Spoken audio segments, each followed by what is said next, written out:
Yan, muli, sila Pulis. Pinabati sa inyo ng magandang umaga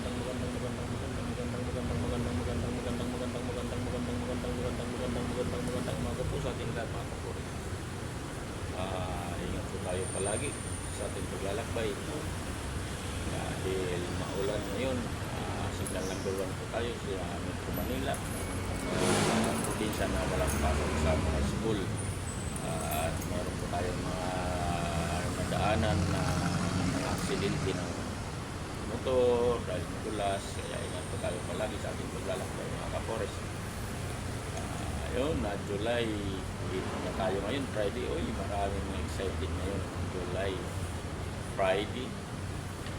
Sa mga minimum earners, may dagdag kayo ngayon na 50 pesos effective ngayon, July 18. Masaya. Ingat po tayo palagi. Good morning everyone. Palala lamang po mula kay Dr. Vlog at follow and share.